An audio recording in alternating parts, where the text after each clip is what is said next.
Auzubillahiminashaitanirrajim. Bismillahirrahmanirrahim. In this video of Welcome to Ordinary Days, in this video we are going to discuss ophthalmic veins.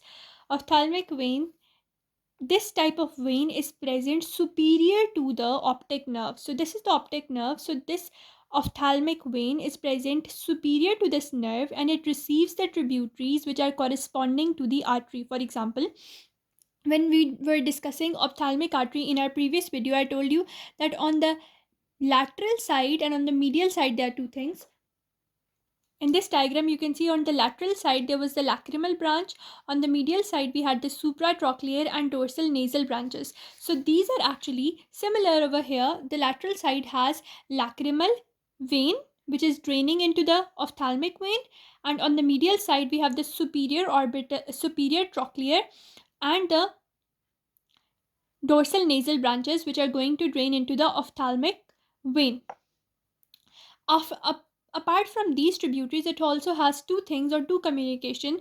One communication, this purple line is showing the communication with the supraorbital vein, and the other one is showing a communication with the angular vein, which is a part of the facial vein. Now the veins, all these tributaries from the lateral side, from the medial side, they go and they drain into this ophthalmic vein which is superior to the optic nerve.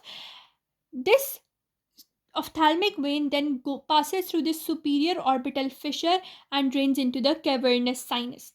Now, very important clinical of this situation is that I told you the ophthalmic vein is receiving a communication from the angular vein, which is a part of the facial vein. So via this communication, through this communication, the nasal and orbital halves are going to pass all the types of infections to the cavernous sinus. So this is one route for the spread of infection via this communication of angular vein and superior ophthalmic vein with the cavernous sinus.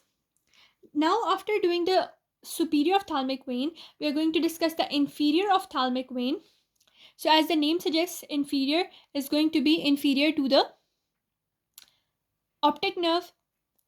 Firstly, it is receiving a communication, and the communication is from the lacrimal sac or from the lateral side. Now, the inferior ophthalmic vein passes below or inferior to the optic nerve. Then it ends, and in this ending, it might drain into the superior ophthalmic vein or it might drain into the cavernous sinus. Along in its pathway, it gives a branch which passes through the inferior orbital fissure and communicates with the pterygoid venous plexus. So this is how it is present. Below the optic nerve, it can drain into the superior ophthalmic vein or in the cavernous sinus, but gives a communicating branch via inferior orbital fissure into pterygoid venous plexuses. Now we are going to discuss the lymphatics. As you know, this is your orbit. The orbit is going to drain into which type of lymph nodes? If you know, this is our ear.